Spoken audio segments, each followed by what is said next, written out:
certo? Não estou falando, fazendo isso, aquilo. O que me distrai, às vezes, é a distração de um adulto no momento do culto. O que eu estou dizendo com isso, né? Alguns de nós têm mais esclarecimento do que outros. E aqui eu estou falando de adultos e crianças. Perfeito? Então, assim, exigir que uma criança tenha atenção como nós é mais difícil, né, irmão? Agora, óbvio, nós adultos temos que ter toda a atenção possível ali. Aqui é para os pais, para quem está pertinho também, quem não é pai, né? Mas fique tranquilo. A palavra do Senhor, ela vem para exaltar, ela vem também para consolo.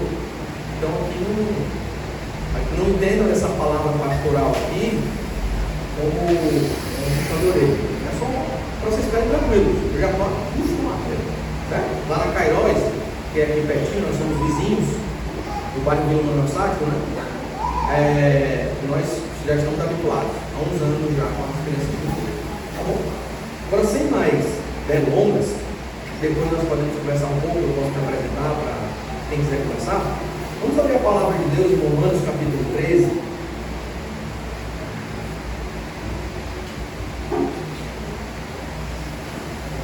Epístola de Paulo aos Romanos, capítulo 13. Nós vamos ler os 5 primeiros versículos desse capítulo da Epístola aos Romanos. Perfeito?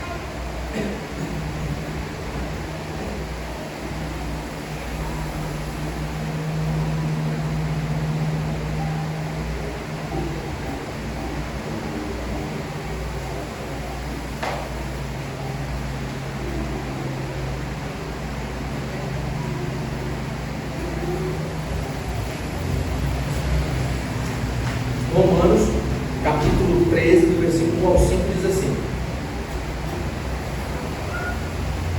Eu estou lendo na Nova Almeida, tá? Diz assim: que todos estejam sujeitos às autoridades superiores, que não há autoridade que não proceda de Deus, e as autoridades que existem foram por Ele instituídas. Assim, aquele que se opõe à autoridade resiste à ordenação de Deus. E os que resistem trarão sobre si mesmos condenação, porque os magistrados não são para temor quando se faz o bem, e sim quando se faz o mal. Se quer viver sem medo da autoridade, faça o bem, e você terá louvor dela, pois a autoridade é ministro de Deus para o seu bem. Mas se você fizer o mal, então tenha medo, porque não é sem motivo que a autoridade traz a espada, pois é ministro de Deus, vingador, para castigar quem pratica o mal. Versículo 5. Portanto, é necessário que vocês se sujeitem à autoridade, não somente por causa do temor da condição, mas também por dever de consciência. Essa é a palavra do Senhor para nós. Você me permite orar só mais um pouquinho? Ora, Santo Deus e amado Pai, Pai do nosso Senhor e Salvador Jesus Cristo, a tua palavra vem nos instruir, e como já foi pedido ao Senhor aqui, que ela encontre guarida no nosso coração, sejamos instruídos pelo Senhor e capacitados através da Escritura. Em nome de Cristo oramos. Amém.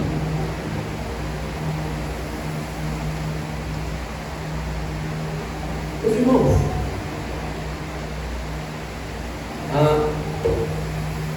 os homens vivem competindo, né?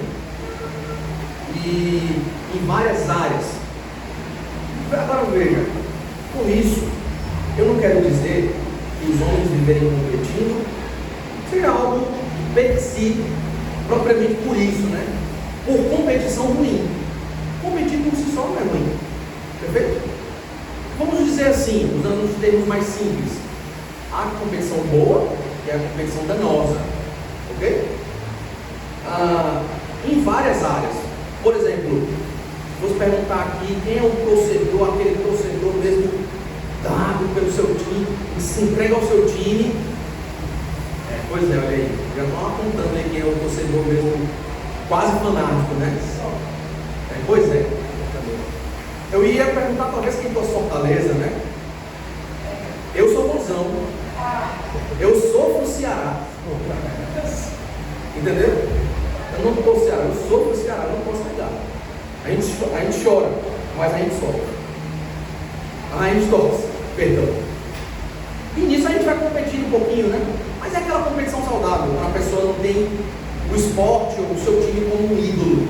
Isso acontece em várias áreas também, né? Na área dos games, fica com aquela competição. E aí, eu sou FIFA, e tu é PES. Eu não sei quem aqui é dado a essa área da tecnologia dos games, né? Mas fica essa disputa. O que é melhor? Ou na área da cultura pop, é Marvel ou DC, por exemplo, né? O que é melhor? Eu prefiro Batman. Olha, o irmão já falou que é Marvel. A gente não vai discutir por isso. Na área da política não é diferente, não é? Nós estamos familiarizados já com uma polarização que aconteceu há pouco tempo atrás e que continua. Nós não podemos nem afirmar quando isso vai cessar. Sabe por quê? Porque o pecado já tomou conta dessa área, né? E muitos já levantaram postes ídolos e os seus candidatos e matam e morrem por eles. Não é verdade? Na área da política não é diferente. Há competição aí também. E quando se fala de ideologia, né? O que é o melhor? Capitalismo ou socialismo? Agora veja, eu aqui não vou fazer um tratado filosófico, mas eu vou fazer uma apresentação bíblica, teológica, de como o crente deve olhar para a política. Ou melhor, para aqueles que estão governando, a despeito da sua ideologia, da sua opinião política. Perfeito? Se fosse uma palestra, e eu não sou, já confesso aqui, tão bom em palestra, talvez eu iria ter uma dificuldade. Mas não significa que eu sou expert nisso também. Eu sou pastor. E pastor tem que ser bom pelo menos uma coisa. O mínimo, pegar a palavra, né? Então veja, eu não estou falando porque eu sou perfeito nisso aqui não. Mas é porque é a palavra de Deus que nos instrui. Nós somos apenas, os pastores, os pregadores, um megafone, né? Quem fala é Deus na vida desse mundo. Mas voltando aqui para o nosso tema. Uns confiam em Marx, né? Outros confiam em Mises. Uns confiam em Paulo Freire, outros em Olavo de Carvalho. Não é verdade? Mas e nós? Em quem nós confiamos? Veja que o salmista, no Salmo 20, versículo 7, diz, lá no Salmo 20, versículo 7, está escrito assim: uns confiam em carros, outros em cavalos. Aí vem a resposta para a pergunta: e nós confiamos em quem? Nós, porém, nos gloriamos no nome do nosso Senhor, o nosso Deus. Veja, esse e aquele confiam nestes aqui. Nós confiamos em quem? Ou devemos confiar em quem? Naquele que está acima de todos esses mencionados, quer estejam à direita ou à esquerda. Não é verdade? Ele está acima de todos estes mencionados que não conheciam, e até acima daqueles que suspeitavam conhecer, não é? Porque alguns pegam ali o gancho da religião para dizer: eu estou fazendo isso em nome de Deus. Não é verdade? Portanto, veja, o título do nosso sermão hoje é o seguinte: quem governa como Ele? É o título do nosso sermão. Quem governa como Ele? E dentro do nosso texto, eu quero destacar para nós três verdades que se aplicam a qualquer cristão, devem se aplicar a todos que são cristãos, quer estejam esses presos, idolatrando algum espectro político ou não, porque todo crente tem que viver assim, independente da sua opinião particular. Nós estamos falando do que é bíblico, de uma instituição divina. A primeira verdade é: Deus estabelece as autoridades. Essa é a primeira verdade. E você não vai esquecer, porque está escrito no versículo 1 do texto que lemos. Paulo diz no versículo 1, parte A. Essa primeira frase se destaca: todo homem esteja sujeito, diz o apóstolo. Portanto, quem deve se sujeitar? Quem? Todo homem. Bom, está muito claro. Não tem nem onde correr, não é? Agora, quem é esse todo homem? Possivelmente, o apóstolo Paulo direcionava essa palavra a alguns irmãos que não entendiam que deveriam também se sujeitar como os demais. Possivelmente, eram irmãos que ouviram sobre a liberdade cristã, não é? E muito se discute hoje sobre isso. Até que ponto eu, como cristão, tenho liberdade? Vamos discutir muito, mas a Escritura nos apresenta algumas questões aqui, claras. Mas voltando à questão da política, a época de Paulo, alguns irmãos, possivelmente, ouviram sobre a liberdade e pensaram assim: bom, nós podemos viver hoje, a época de Paulo, meio que num proto-anarquismo, entenderam? Nós estamos sob o governo de Cristo. Portanto, é assim que devemos viver. Sabe César? Sabe Herodes? Sabe esse ou aquele governante? Chuta ele para lá. Deixa ele bem longe da gente. Eu não quero saber. O apóstolo Paulo, então, vem e traz um comunicado a esses irmãos. Irmãos, a despeito do que vocês pensam ou como interpretaram a liberdade cristã, essa autoridade X e Y foi constituída pelo Eterno. Essa primeira verdade coloca qualquer crente que talvez esteja pensando como esses irmãos contra a parede, não é verdade? Ah, eu não gosto do fulano, porque ele tem um olho assim. Eu não gosto do cigano, porque ele tem a barba desse jeito. Gosto é gosto. Mas o que a Escritura fala sobre isso? Toda autoridade foi constituída por Ele. Deus estabeleceu todas as autoridades aqui. Paulo, então, inicia uma exortação moral para esses irmãos. Eles deveriam compreender de onde procede toda a autoridade que os governantes possuem. Sim, os governantes possuem autoridade. De onde procede? Do próprio Deus, do Eterno. Certamente, veja, me permita fazer uma digressão. O que é isso, né? Acho que os irmãos já estão familiarizados com essa ideia. Seria deixar o que a gente está tratando aqui e dar uma afastada. Porque o apóstolo Paulo, nesse versículo especificamente, fala sobre autoridade. Em que outro versículo da Bíblia nós escutamos um tratado sobre autoridade? Em Êxodo 20, no 5º mandamento. No 5º mandamento está escrito o quê? Honra seu pai e sua mãe, não é? Os teólogos reformados, a maioria deles, inclusive, se eu não estou enganado, eu acho que Cornélio Vantil, ele fez uma exposição dos 10 mandamentos. E quando ele vai tratar do 5º mandamento, ele fala que esse mandamento especificamente, ele tem um princípio de autoridade. Aí ele aqui dialoga com Abraham Kuyper, quando fala da soberania das esferas. Talvez os irmãos já estejam familiarizados, né? Que até foi base para o tema dos sermões que virão no decorrer desse mês da reforma, né? Veja, quando ele fala sobre autoridades e fala sobre princípio de autoridade, ele fala de um princípio que se aplica a todas as esferas. Em casa, por exemplo, honra pai e mãe, não é? Quem é a autoridade em casa? Pai e mãe. Na igreja, quem é a autoridade? Os presbíteros, os diáconos, os oficiais, não é? Veja, esse princípio de autoridade se aplica também. Na esfera social, da política, existem os governantes. A despeito de como é no Brasil, ou na Inglaterra, ou na Suíça, enfim, onde quer que seja, existem autoridades. E esse princípio de autoridade do 5º mandamento se aplica a estes também. E o mesmo princípio, quando em casa um pai conduz o seu filho ao pecado, e esse filho deve, em certa medida, resistir a submeter-se ao pecado, porque deve honrar em primeira instância o Senhor, se aplica a todas as outras esferas também. Os irmãos entendem? Então o que o apóstolo Paulo fala no primeiro versículo, essa verdade aqui, não é? De que, obrigado, de que é o Senhor que determina todas as autoridades governamentais, se aplicam às outras esferas também. Tá bom? Deixamos a digressão e voltamos aqui.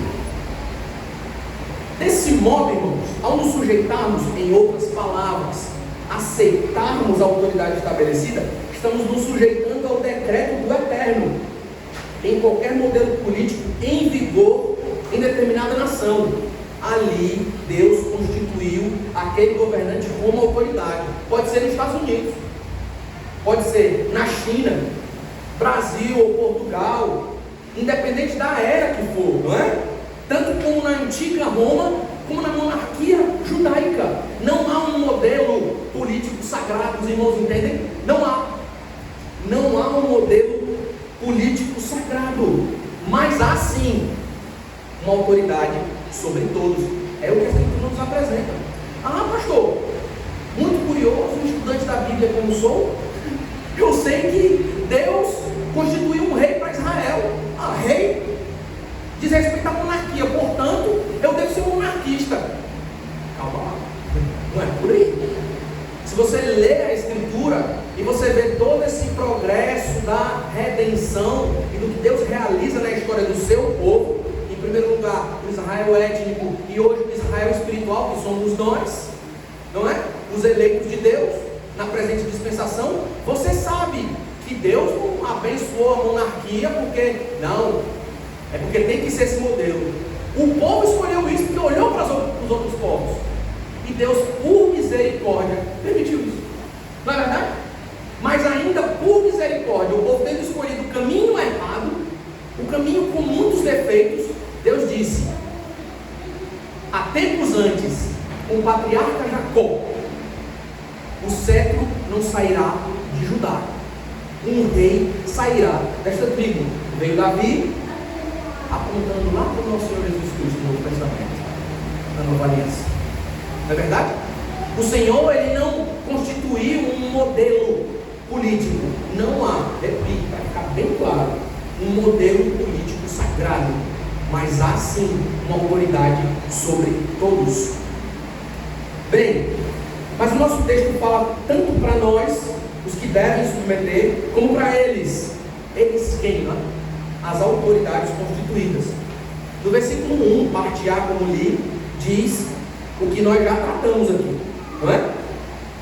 Deixa eu abrir novamente aqui para a gente. Diz o seguinte, no versículo 1, parte A, que todos estejam sujeitos às autoridades superiores.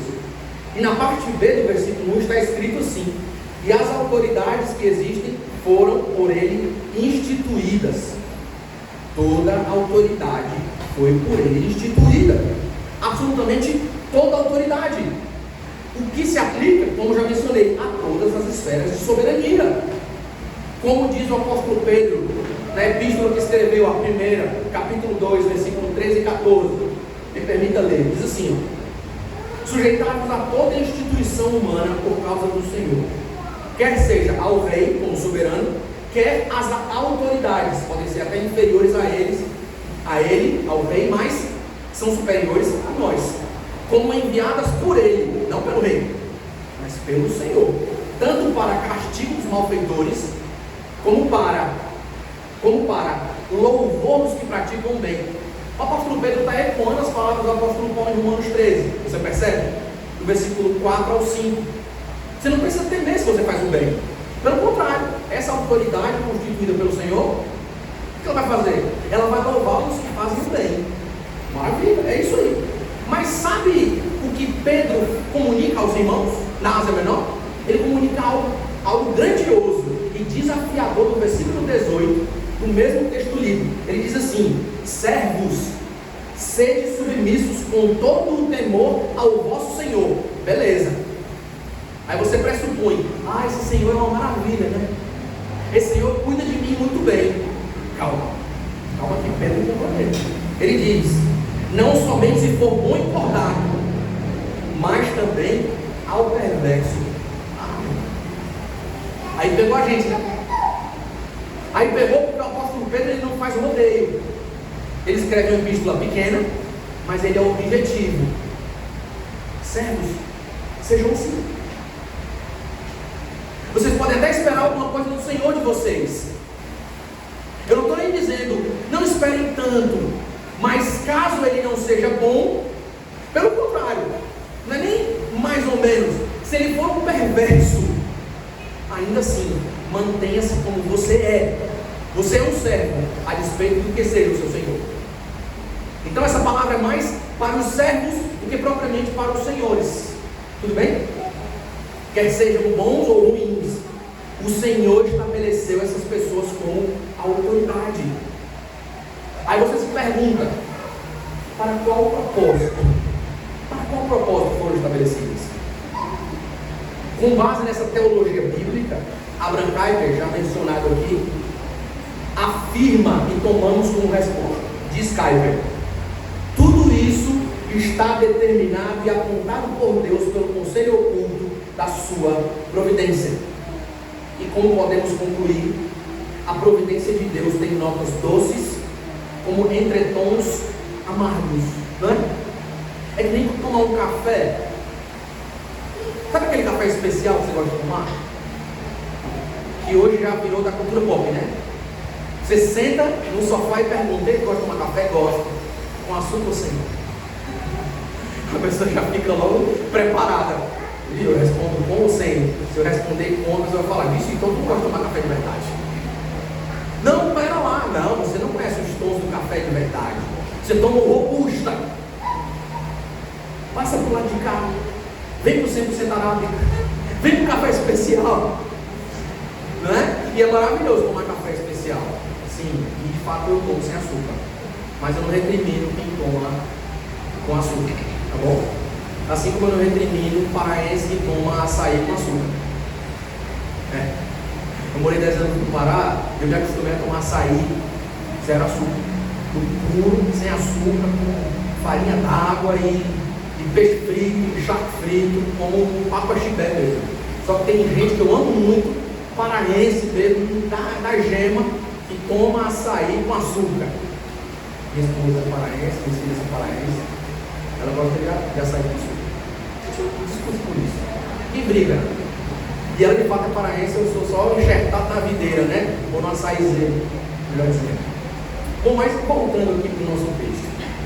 A providência de Deus tem notas doces como entretons amargos, né? É que nem de fato tomar um açúcar ou um café 100% arábico especial e no comecinho você sente aquela nota mais adocicada, né? Que maravilha! Aí lá no finalzinho mistura com caramelo e açúcar queimado, vai dar aquela notinha lá no final do seu palato mais amarga. Quer dizer, ainda assim é bom? Complementa um ao outro, né? Traz um equilíbrio. Isso é uma providência de Deus. Por que isso acontece, né? Por que ditadores? Por que governantes totalitários? Por que gente que promove mais a idolatria e impiedade do que justiça e equidade? Amados, me desculpa, aqui não é uma carta na manga, né? O mistério, não, é providência de Deus. São insondáveis os desígnios de Deus que nós cantamos, né? São profundos. Quem pode mergulhar e sondar a mente do Senhor? Não é, irmãos? De fato, algumas coisas não compreendemos. A providência de Deus é prova disso. Mas nós claramente sabemos, nós, não eles, nós claramente sabemos pelo que as autoridades devem zelar. E quem assim determinou, mas a maioria deles não sabe. Eles não sabem, nós sabemos. Eles devem ser justos. Eles devem aplaudir e louvar os que fazem o bem, não os que fazem o mal. Mas parece que hoje em dia, aqui e ali, é isso que acontece, né? Em tal esfera, naquela outra. Por isso, eu disse, esse texto se aplica tanto a nós, como aos que governam. Porque estamos todos sob o governo daquele que é eterno. Nós devemos nos sujeitar à ordenação do Senhor, como as autoridades ordenadas por Ele devem saber que Ele as colocou ali. Como disse o nosso Senhor Jesus Cristo a Pilatos, e talvez quando nós começamos a conversar sobre o texto aqui, você lembrou disso. Provavelmente você lembrou disso.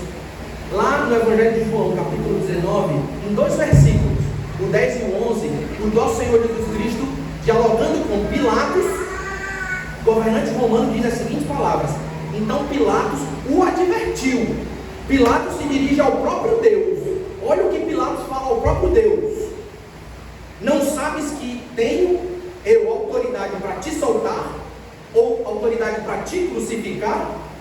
Veja o que Deus responde para ele, o nosso Senhor Jesus Cristo: nenhuma autoridade teria sobre mim, se de cima não te fosse dada. Por isso, quem me entregou a ti, maior pecado tem. Meus amados, isso não foi só um cala-boca para Pilatos. Não foi. Isso é até para nós um pouco, né? Para nós às vezes silenciarmos um pouquinho e até mesmo taparmos um pouco os nossos ouvidos da confusão, não é? E das muitas vozes ao nosso redor, falando isso e falando aquilo, sobre o que vem acontecendo no nosso país e no mundo, e ouvirmos o Senhor.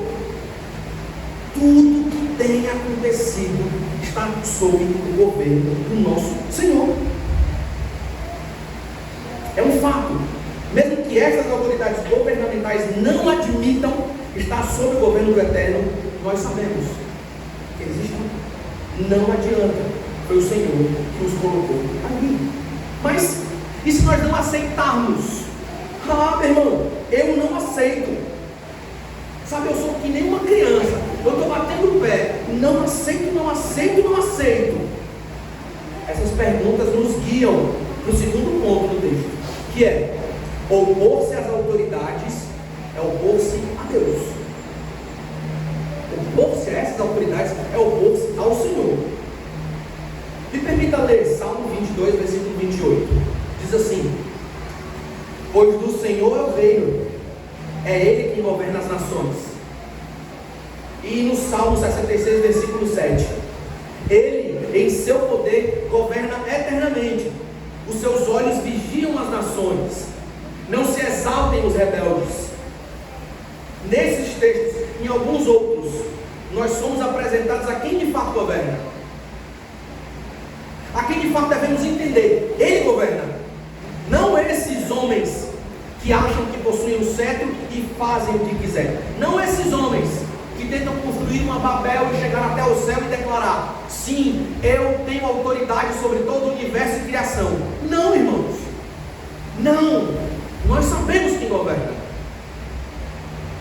Nós sabemos quem governa. Ele não só colocou esses homens aí e declara: não se oponha a estes. Mas ele declara: se você se opor a estes, está se opondo a mim. E nós sabemos, alguns homens podem até cogitar de maneira muito estúpida que são autoridade máxima, mas são tolos, totalmente tolos. Quando eu falo de homens, eu me refiro até mesmo a pessoas que adotam formas de governo como seu próprio Senhor. Me permite então apresentar uma crítica aqui, certo?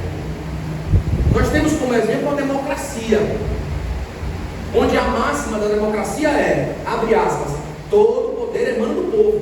Isso está na nossa Constituição, não é? Sim, todo o poder emana do povo. Isso é algo definitivamente claro como fundamento da democracia. Mas agora veja, a soberania popular e soberania do Estado têm o mesmo fundamento. Mudam apenas aqueles que encabeçam tais ideologias. Ou seja, são humanistas. Você pode até fazer malabarismos quanto a isso, mas não adianta, não adianta. Assim é fundamentada a democracia. Ela não é cristã, muito menos bíblica. Mas como afirmei antes, não há modelo político sagrado, e a despeito de todos, o Senhor governa. Assim como foi a monarquia judaica e outras tantas aí na história, o Senhor governando o mundo através de homens e realizando seus desígnios, assim é hoje através de algumas democracias, não é?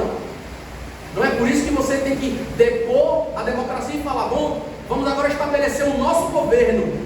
Amados, teocracia aconteceu na antiga aliança, hoje não é mais assim, ok?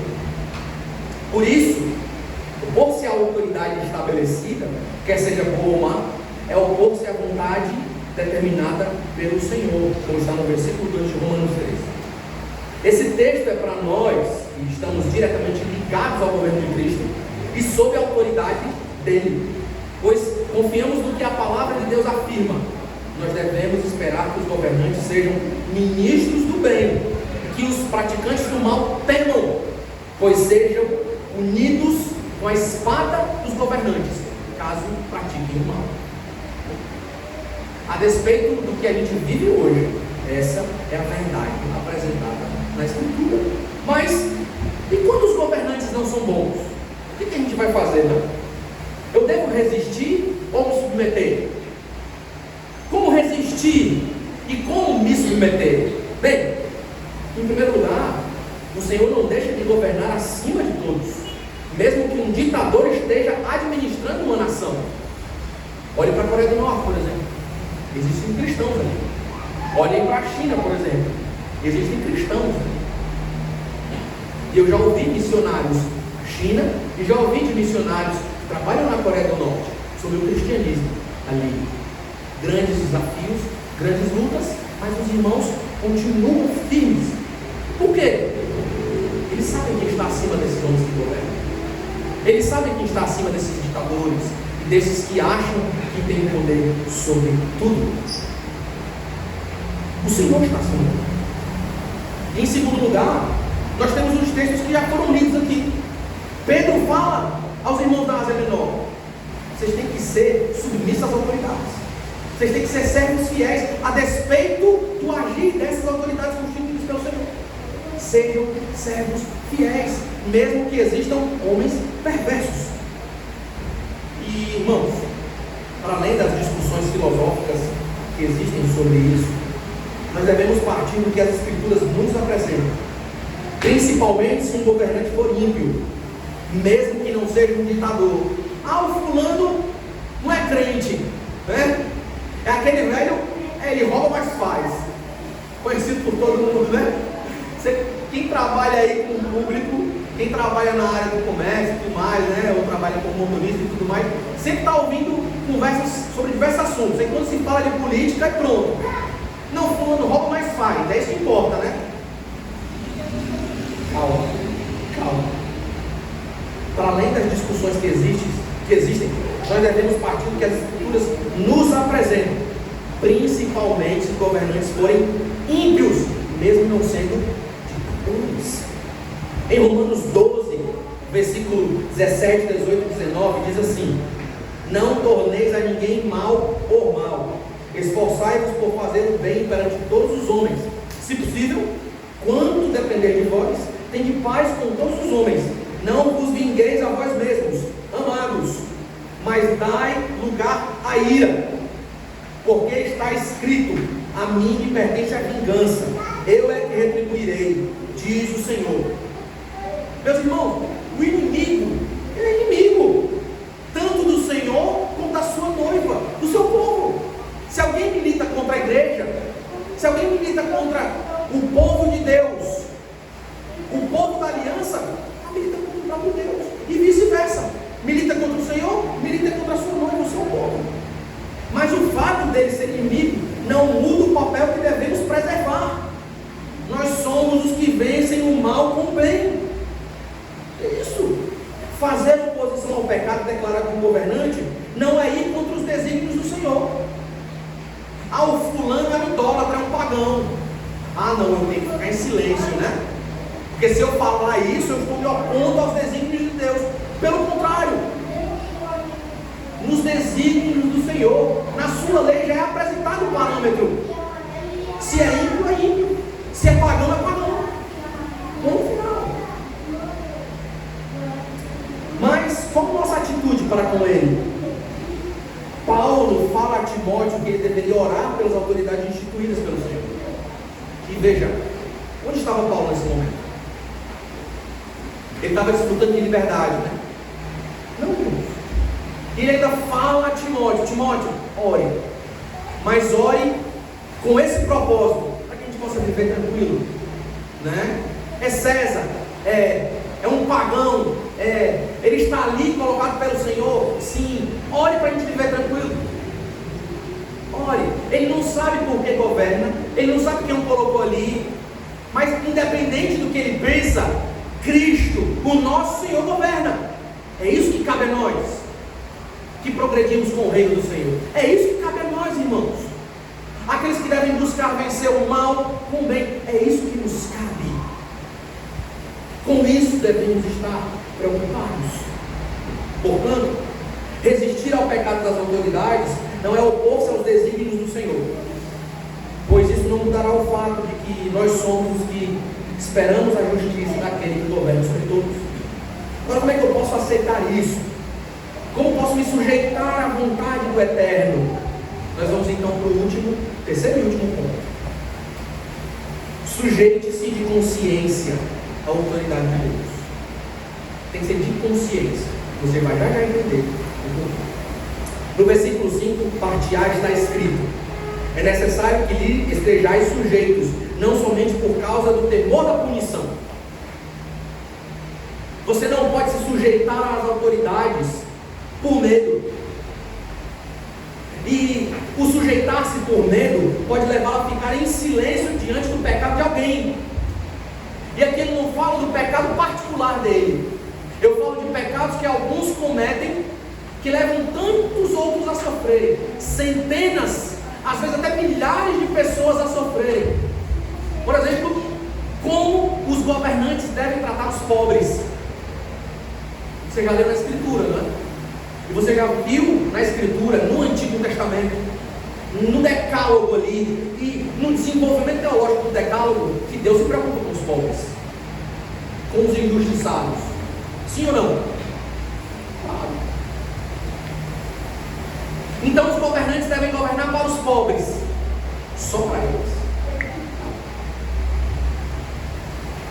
Mas é como se fosse um termômetro, né? Quando os menos favorecidos sofrem, quando o povo está gemendo e sofrendo, significa que esse tipo de governo está sendo um governo tirânico, possivelmente. Injusto, não é? Não está fazendo como Deus designou que deve ser feito. Portanto, não está sendo um governo pecaminoso. Mas nós não podemos nos silenciar diante do pecado dos governantes, por serem uma autoridade. Não podemos. Não podemos. Isso leva muitos cristãos a pensarem que não podem conversar sobre política até. Ah, não, vai causar um desconforto, né? E pelo que até eu falei no início aqui, essa questão da polarização, eu não posso falar sobre política. Porque o meu irmão pensa assim sobre isso, eu penso assado. Ah, se eu for falar com ele sobre Bolsa Família, ele vai dizer, isso é coisa de esquerdista. Mas e se eu falar para vocês que eu sou mais inclinado a uma teonomia? Eu, pastor Guilherme, ou Guilherme Camelo, né? Meu sobrenome, Guilherme Camelo, discípulo de Jesus. Eu sou mais inclinado a uma teonomia, talvez bem próximo ao que Rustuni entendia. E penso que esse auxílio para o necessitado é válido, porque é bíblico. Não é o que Deus fala na Antiga Aliança? E Tiago fala na Epístola? Qual é a verdadeira religião? Assistir quem? Os órfãos e as viúvas. É pecado fazer isso. Mas governos usam isso para capturar pessoas. Estão fazendo injustiça. E o Senhor vai cobrar. Mas não podemos negar que realizar isso daqui, assistir pessoas que dessa multidão existem ali necessitados, não vão sofrer por isso. Então veja, irmãos, conversar sobre política é necessário. Nós precisamos deixar de ser melindrosos. Agora precisamos ser corajosos. Se você vê pecado, tem que denunciar. Pode ser do direita ou pode ser daquele da esquerda. O medo, irmãos, o sujeitar-se por medo pode trazer grandes problemas, meus irmãos. E você deve cuidar para não confundir sujeição à autoridade instituída pelo Senhor com sujeição ilimitada à própria pessoa colocada como autoridade pelo Senhor. Você quer um exemplo? Eu vou pronunciar como cearense. Dietrich Bonhoeffer. Um alemão pronunciaria assim, né? Eu sei que quem conhece alemão e tal, quem poderia saber pronunciar, né? Eu vou pronunciar desse jeito. Um amigo meu alemão me ensinou a pronunciar, mas é um negócio meio travado, né? Tem que dar umas puxadas. Dietrich Bonhoeffer. Talvez alguém aqui já leu a história dele. Dietrich Bonhoeffer, ele resistiu e se submeteu. Tanto que tem um livro chamado resistência e submissão. São várias cartas, aí é o máximo, um livro grossão, onde ele escreve cartas, poemas, esboço de sermões dele, quando estava na prisão. Ele resistiu, mas submeteu. Ele não se calou diante do pecado de Hitler, mas ele aceitou também a vontade do Senhor para um momento que a igreja estava passando na Alemanha. Quando Hitler determinou, fechem todos os seminários, Bonhoeffer continuou com o seminário clandestino. Quando a igreja luterana decidiu, em sua totalidade, submeter ao regime do Führer, sabe o que ele fez? Ele se uniu a outros irmãos de outras denominações da Alemanha e em países vizinhos e criaram a igreja confessante, até mesmo com a sua própria declaração de fé. Não, nós não vamos pegar em espada, em armas, não. A nossa esfera é essa. O governo de homens não vão limitar o governo de Deus a avançar, porque as portas do inferno não vão prevalecer a igreja. O reino avançará. Tanto irmãos e pastores foram formados nessa forja que foi o regime nazista. Durante alguns bons anos, o seminário clandestino da igreja confessante avançou. Quando descobriram, então, fecharam e Bonhoeffer foi preso. Mas ele não cessou de fazer e cumprir a sua missão. Fazer discípulos, pastorear pessoas. Tem gente precisando. Eu vou ficar calado porque esse homem mandou ficar calado? Eu vou me submeter à idolatria porque ele disse: submeta-se, se ajoelhe diante dessa bandeira? Não, só me ajoelhe diante de Cristo, me mate. E foi o fim dele. Foi o seu fim. Alguns dizem, veja, mas historiadores não podem confirmar. Você vai encontrar isso no livro de Alexander Metastas, é um livrão da editora Mundo Cristão, certo? Capa de brochura muito bonita. Pastor, Marte e Espião. Você vai encontrar lá no finalzinho, nos últimos capítulos, ele falando sobre as últimas palavras de Bonhoeffer. Mas ele afirma, como historiador, pesquisador, que não pode se afirmar com certeza que ele disse isso, mas é algo deslumbrante quando você escuta. Chega um dos caras lá da SS, para matá-lo, para submetê-lo à forca, e ele olha para a forca, olha para ele, talvez quem assistiu o filme, o Agente da Graça, vai lembrar dessa cena. Ele olha para a forca, olha para Bonhoeffer, olha para a forca, olha para Bonhoeffer e fala: esse é o fim, Aí Bonhoeffer olha para a forca, olha para o céu e declara: não, esse é apenas o começo. Mexe com a gente, né? Não dá para saber se é verdade, mas é possível que seja, porque ele viveu dessa forma. Eu aceito a vontade do meu Deus, sim, aceito, mas eu não vou me silenciar diante desse miserável ímpio pecador. O próprio Abraham Kuyper, meus irmãos, ele não se calou diante do pecado das autoridades civis. Alguém aqui já leu O Problema da Pobreza de Abraham Kuyper? Alguém já leu? Não? Desafio você a ler. Um livro fininho, mas, meus irmãos, é um tratado fantástico. Porque você vê Abraham Kuyper começando no livro, fazendo uma crítica aos progressistas. Ele fala: vocês progressistas são muito espertos, né? Vocês gostam de usar dos pobres. É verdade. E vocês conservadores também não estão fora desse problema, não. Porque vocês usam dos pobres só para falar de ideias. Vocês não saem de gabinetes. Vocês sentam ao redor de uma mesa e discutem. Olha os pobres, vamos dissecá-los. Enquanto isso, os pobres estão sofrendo. Ou seja, o mesmo pau que bate em Chico, bate em Francisco. Kuyper era um profeta à sua época. Era um homem que se submetia à vontade de Cristo e ao seu reinado. Era um homem de Deus, de fato. Por isso, você deve sujeitar-se à vontade do Senhor de consciência, não cegamente, mas porque é uma ordem bíblica. E por ser uma ordem bíblica, se você tem uma doutrina, um dogma da bibliologia bem fundamentado, você sabe, a Bíblia ela é a palavra de Deus. É o próprio Deus falando ao seu povo. Deus declarando as suas palavras ao seu povo. Palavra que tem autoridade. Portanto, devemos nos sujeitar de consciência. O que significa, então, submeter-se à providência de Deus e esperar na sua justiça. Como assim? Em Provérbios 29, versículo 2 está escrito: quando se multiplicam os justos, o povo se alegra. Que maravilha! Quando, porém, domina o perverso, o povo suspira. E no mesmo capítulo de Provérbios, versículo 16, está escrito: quando os perversos se multiplicam, multiplicam-se as transgressões, mas os justos, nós, o povo do Senhor, veremos a ruína deles. Sujeitem-se de consciência. Isso é algo que inicia na sua alma e depois será observado pelos que rodeiam você. Essa é a ideia de consciência que Paulo traz aqui. Quando ele fala de consciência, ele fala de algo que está dentro. Mas como é que você vai saber que alguém está sujeito de consciência? Quem vai saber é aquele que governa sobre todos. Você pode conseguir, talvez, emular isso aqui fora e parecer para algum irmão que convive com você a maior parte do tempo, para a sua esposa, para o seu esposo, para os seus filhos, para os irmãos que convivem com você, que você está submetido à vontade de Deus. Só que Ele sabe se você está ou não. Ele sabe. Que começa aqui e depois se transforma em ação. De fato, será real ou não. Ele conhece você e sabe em quem você espera.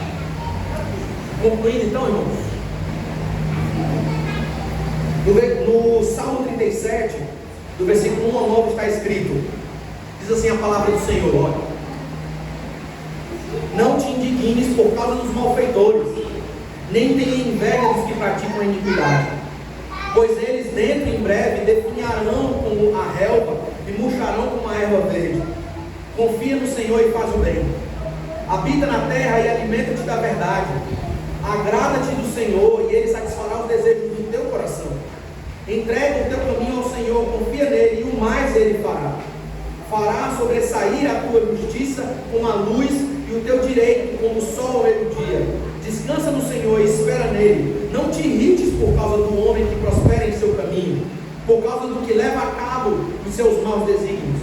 Deixa a ira, abandona o furor, não te impacientes, certamente isso acabará mal.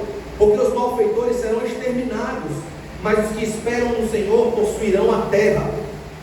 Os que esperam no Senhor possuirão a terra. Se você espera no Senhor, certamente você será esse que herdará essa terra. Como disse o nosso Senhor em Mateus 5, versículo 5: bem-aventurados os mansos, porque herdarão a terra. Esses herdarão a terra. E o nosso Senhor usa essas palavras reverberando o que está no Salmo 37, versículo 11. Portanto, irmão, não se deixe distrair pelos governantes que praticam iniquidade. Não se deixe distrair pelos governantes idólatras, ímpios. Não se deixe decepcionar pelos governantes ímpios. Não se deixe. Ah, pastor, mas eu coloco a minha confiança nesse daqui porque ele é de direita. E eu sei que ele é direito. Espera só um pouquinho. Aí você vai se decepcionar. Ele é um ímpio. Ah, pastor, mas eu coloco todas as minhas fichas nesse aqui de esquerda, porque ele ama essas pessoas. Espera só um pouquinho. A decepção vem. Que é ímpio também. Ah, então eu tenho que viver uma vida apolítica. Não, irmão. Não, talvez tenha sido algo perto da minha parte, né? Tratar só dessa esfera política e talvez não dar instruções de como um crente deve votar. Eu prefiro não fazer isso. Eu não sou pastor dos irmãos, eu sou um irmão partilhando a palavra de Deus. É seguro tanto para mim como para vocês ouvir a palavra. A palavra é o que me cabe para ouvir para vocês. Em quem você deve confiar? Em quem você deve confiar? Só. Em quem você deve esperar? Só nele.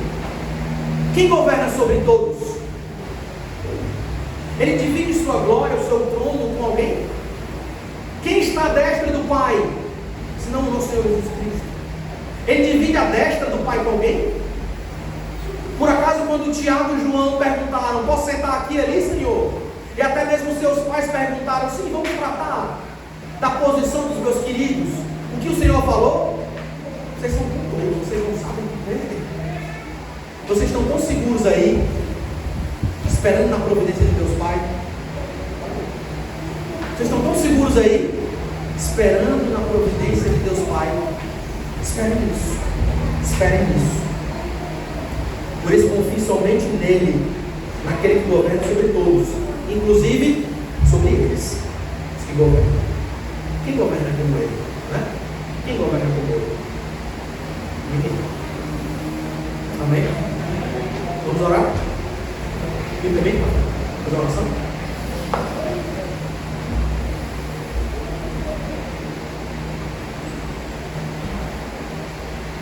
Santo Deus e amado Pai, Pai do nosso Senhor e Salvador Jesus Cristo, louvado seja o Senhor que governa sobre todos, não somente acima de nós, sobre nós, mas sobre os que governam também. Mesmo que eles não se importem com isso, mesmo que eles se empenhem nos projetos pessoais, que a nossa confiança esteja em Ti, sempre no Senhor a nossa dependência, que possamos esperar somente no Senhor justiça e equidade, e que o Senhor possa usar esses homens, quer estejam à direita ou à esquerda, para glorificar o Senhor, para servir os necessitados, para que possamos também viver em paz. Mas, Senhor, caso isso não aconteça em vida, ou pelo menos momentaneamente, que o Senhor nos traga consolo. Não venhamos a viver desesperados, talvez olhando para os nossos filhos, uma próxima geração, e talvez venhamos a puxar os nossos cabelos, preocupados: o que será do futuro dos meus filhos? Não, Senhor, que a nossa confiança esteja em Ti, que a nossa preocupação seja em avançar o reino que não será parado, e não será impedido de avançar por homens, e muito menos pelo inferno, Senhor. Possamos viver na dependência do Senhor, glorificando o Teu nome, descansando nele, o eterno Rei. Em nome de Cristo oramos. Amém. Amém.